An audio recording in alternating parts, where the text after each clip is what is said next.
Aujourd'hui, des centaines de personnes se sont rassemblées à l'occasion de la Journée internationale des aînés pour faire une marche. Une belle occasion justement de réfléchir aux droits, à la place, mais aussi aux soins apportés à nos aînés.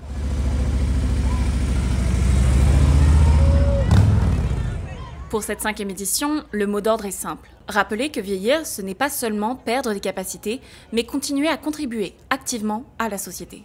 C'est incroyable de voir que vous êtes rassemblés aujourd'hui en un aussi grand nombre pour démontrer à tous que les aînés du Québec sont actifs, qu'ils sont mobilisés et qu'ils sont prêts à travailler pour le mieux-être des aînés de tout le Québec. Vous vous êtes rassemblés pour mettre en lumière qui nous sommes en tant qu'aînés et changer la perception afin de changer l'image du vieillissement. Cette année, 5e édition, on a un thème particulier qui est « Misons sur nos forces » parce qu'on se rend compte que les aînés, ceux qui les aident, ceux qui sont des intervenants de ce milieu-là, ont toutes sortes de forces qu'on ne met souvent pas en lumière et c'est la raison pour laquelle c'est devenu notre thème pour la 5e présentation. On est une force, une grande force au Québec. On participe en tant que bénévole, on fait beaucoup de bénévolat. Donc, au niveau économique, on est une ressource énorme.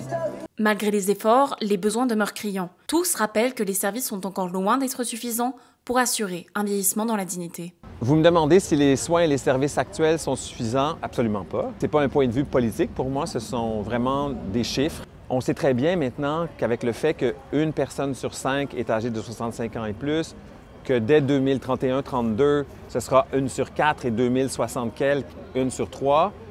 Au moment où on se parle, en 2025, 1er octobre, on manque déjà de tout. Les services à domicile, les endroits pour héberger les gens qui auront besoin de différents niveaux de soins. Donc, absolument, il n'y a pas assez de tous les services dont on pourrait avoir. Je pense que le gouvernement, les gouvernements municipaux, les gouvernements nationaux sont en train de se réveiller. Mais ils ne se réveillent peut-être pas assez vite dans la mesure où les besoins sont déjà urgents et ça va ne le devenir qu'encore plus. Au-delà de la symbolique de la marche, les participants demandent des actions concrètes pour vieillir dans la dignité et être considérés, que ce soit de la part des institutions ou de la société, une question qui nous concerne aujourd'hui et demain.